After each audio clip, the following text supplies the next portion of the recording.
அஸ்ஸலாமு அலைக்கும் வரஹ்மத்துல்லாஹி வபரகாத்துஹு. அன்பான இஸ்லாமிய சகோதரர்களே, மத்திய வக்ஃபு வாரிய சட்ட திருத்த மசோதாவிற்கு கருத்து கேட்கும் குழு இன்று சென்னை வருகை தந்தது.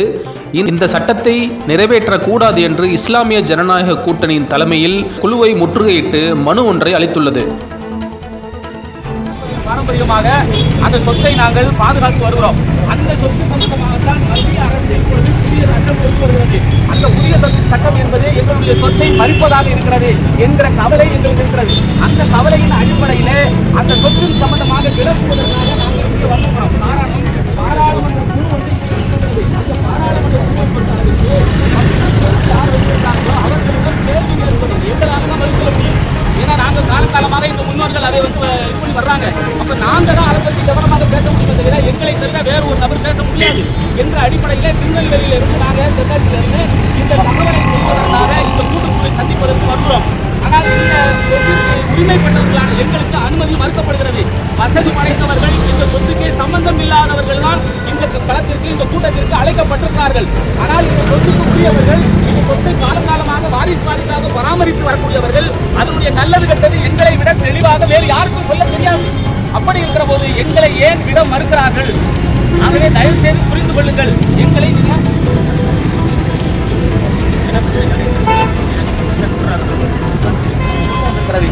அந்த வக்ஃபு திருத்த சட்டம் என்பது எங்களுடைய வக்ஃபு சொத்துக்கு பாதகமாக இருக்கிறது. ஆகவே அந்த வக்ஃபு சொத்துக்கு சட்டம் வரக்கூடாது என்று நாங்கள் தொடர்ந்து எதிர்த்து வருகிறோம்.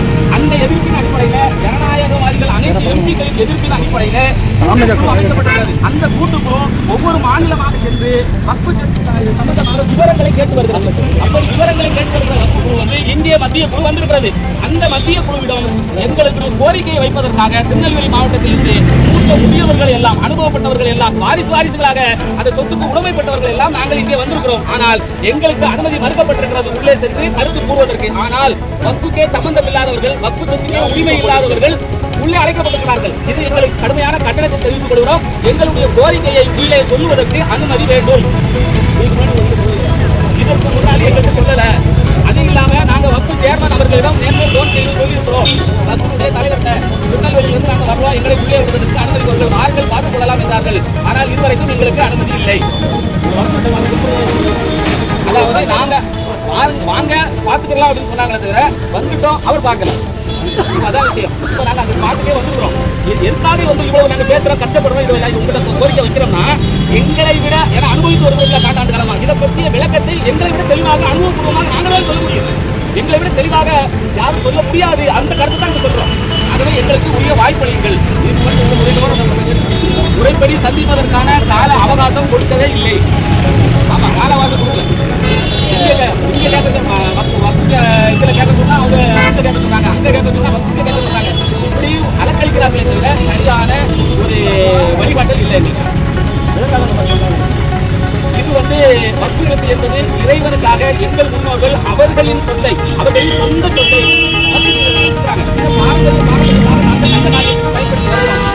சில பணக்காரர்கள் கோடீஸ்வரர்கள் தொழிலதிபர்கள் அபகரித்து வைத்திருக்கார்கள் என்ற இடத்தை நாங்கள் தீட்டுவதற்காக முயற்சி செய்கிற போது இந்த அரசு ஒன்றிய அரசு அந்த பணக்காரர்களுக்கு ஆதரவாக சட்டம் இயற்ற துடிக்கின்றது. என் பேரு சுலைமான் சேக், இஸ்லாமிய ஜனநாயக கூட்டணி வக்ஃபு பாரம்பரியம் பாதுகாப்பு தொன்மை வரலாற்று ஆய்வு கமிட்டியினுடைய தலைவர்.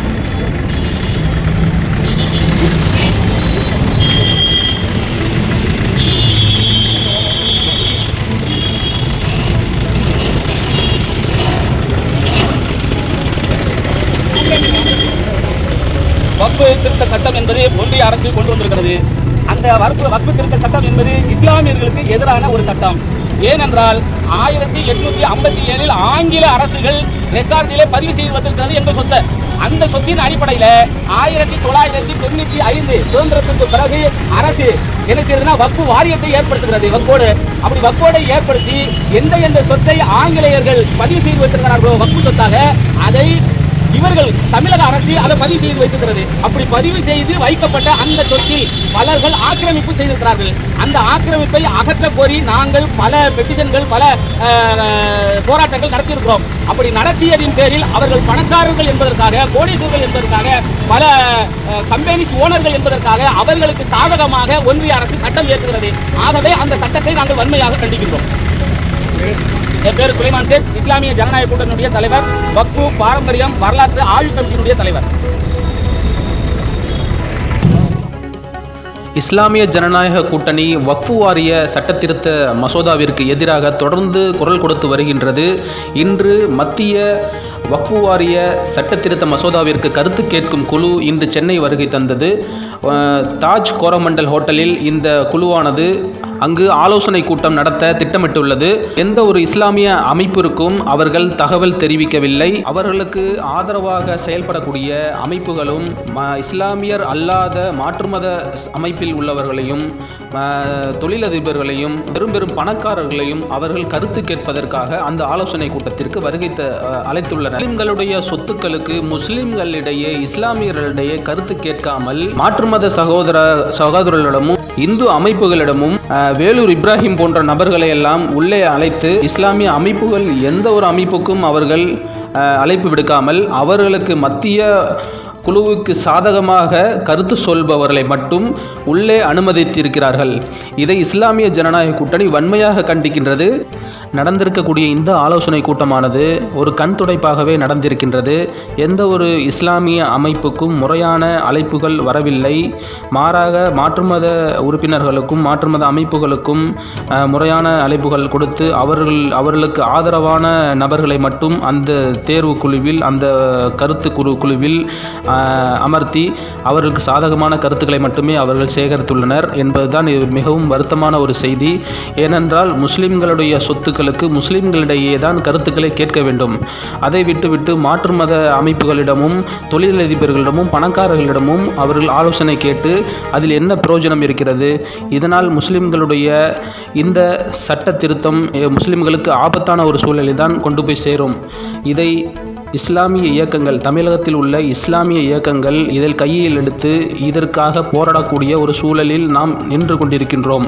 இதை இங்கு உள்ள தலைவர்கள் ஒவ்வொருவரும் அவர்களுடைய சிந்தனைக்கு கொண்டு செல்ல வேண்டும். இஸ்லாமிய ஜனநாயக கூட்டணி இதைத்தான் ஆரம்பத்திலிருந்து சொல்லிக் கொண்டிருக்கிறோம். அனைவரும் ஒன்றிணைந்து போராடுவோம். கண்டிப்பாக இந்த சட்ட திருத்த மசோதாவை எதிர்த்து போராடினால் இது நிறைவேற்றப்படாமல் பாதுகாக்கப்படும். வக்ஃபு சொத்துக்கள் அனைத்தும் பாதுகாக்கப்படும் என்று இஸ்லாமிய ஜனநாயக கூட்டணி ஒரு மனதாக குரல் கொடுத்து கொண்டிருக்கின்றது. அதனுடைய விளைவாகத்தான் இன்று தாஜ் கோரமண்டலில் நடக்கக்கூடிய அந்த ஆலோசனை கூட்டத்திற்கு சுலைமான் சேட் பொதுச் செயலாளர் அவர்களுடைய தலைமையில் அங்கு ஒரு குழு சென்றோம். ஆனால் அவர்கள் உள்ளே அனுமதிக்கவில்லை. காவல்துறையினர் வெளியே தடுத்துவிட்டனர். ஏனென்றால் முன் அனுமதி இல்லாமல் உள்ளே யாரும் செல்ல முடியாது என்று தடுத்துவிட்டனர். இந்த விஷயம் அறிந்து உள்ளே நடக்கக்கூடிய அந்த ஆலோசனை கூட்டத்தில் இருக்கும் வக்ஃபு வாரிய புதிய தலைவராக இருக்கக்கூடிய ஜனாப் நவாஸ்கனி அவர்கள் உடனே அவருடைய உதவியாளரை வெளியே அனுப்பி இஸ்லாமிய ஜனநாயக கூட்டணியினுடைய பொதுச் செயலாளரை தொடர்பு கொண்டு உங்களிடம் உள்ள மனுக்களை மட்டும் உள்ளே அனுப்புங்கள், பரிசீலனை செய்கிறோம் என்று நவாஸ்கரி உறுதியளித்துள்ளார். இஸ்லாமிய ஜனநாயக கூட்டணி சிறு கூட்டமாக நின்று அங்கு முற்றுகையிட்டாலும் அது ஒரு பெரும் தாக்கத்தை ஏற்படுத்தியுள்ளது என்பதுதான் நிதர்சனமான உண்மை.